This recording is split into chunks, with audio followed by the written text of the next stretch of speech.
I am going to give a short talk on the 4 laws of tragedy. So you might want to take some notes to help you remember.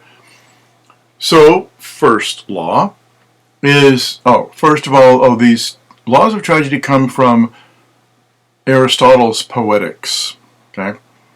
So the first law is called hamartia. That's Hamartia. And each one of these has a couple definitions, okay, or maybe 3. So hamartia's main definition is what was classically called as the tragic flaw, the thing that brings the character down. But we don't want to leave it in the classical realm. We want to make all these laws of tragedy also universally applicable. So we can also call hamartia a universal human weakness, okay? Something inside that makes you do something that's not right. The Catholic Church in the medieval times conveniently put all the major hamartias into 7 categories, which would be the 7 deadly sins. You can look those up off the top of my head. I think we have pride, wrath, gluttony, lust, sloth, and envy. I'm forgetting one. Okay, you can figure it out. Avarice, greed. Okay. So you can analyze a hamartia by looking at one of these, or more than one of these, and see how the character gives into one of these. And this brings about the character's downfall, because that's what a tragic flaw, hamartia, ultimately does. Okay? The thing about thinking of them as universal human weaknesses is that it makes the character that has the hamartia a little bit more understandable, or maybe even sympathetic. Everyone has these hamartias. It's just a matter of whether you act on them or not, or how strong they are in you. The second law is if a person acts on a hamartia, and that is a hubris. If you were to look up a hubris in your dictionary, it would probably say pride or excessive pride, or what we can call overweening pride, as opposed to the healthy pride in yourself or something. That leads to arrogance, you see. So hubris is often just defined as arrogance, but it's more than that.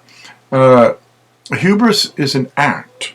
Okay, hamartia is the weakness inside, but hubris is the act, the thing you do that violates a social or a moral or a spiritual order.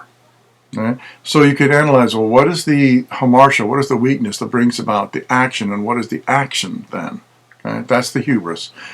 Hubris is accompanied by a kind of arrogance that thinks you won't pay consequences for your actions, that thinks you're kind of above having to pay for the actions, and your pride is what clouds you into thinking that. The third law is nemesis.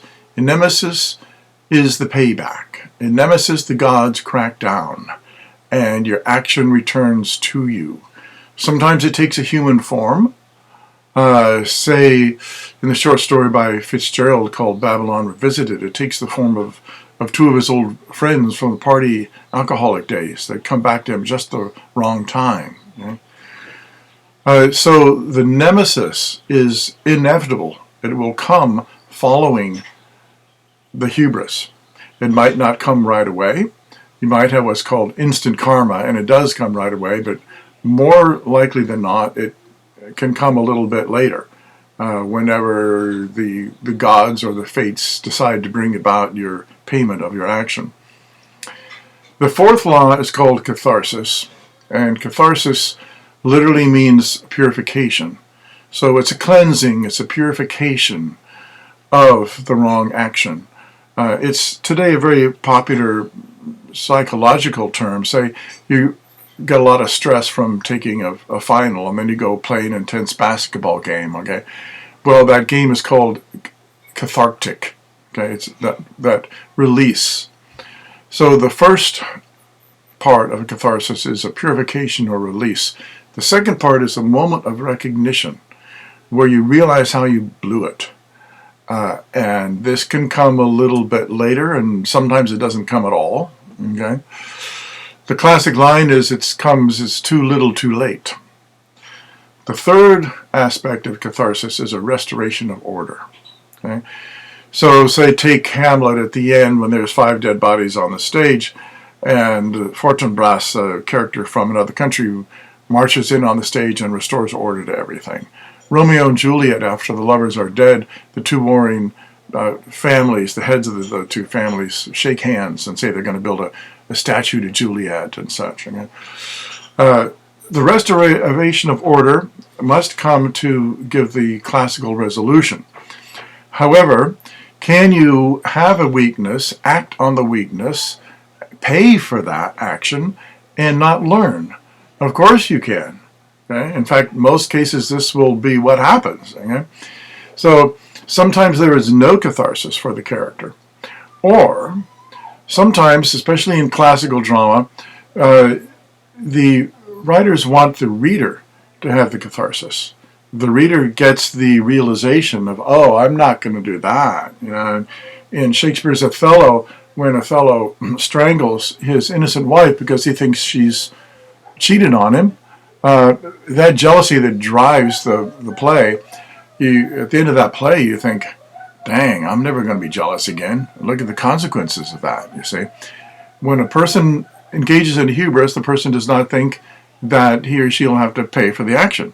But nevertheless, they do. The catharsis is when you learn a lesson from that. Okay? A catharsis is a growth that can come. And that means the slate is clean now. Okay? But if you don't arrive at a catharsis, then you're destined to repeat the whole process until you do.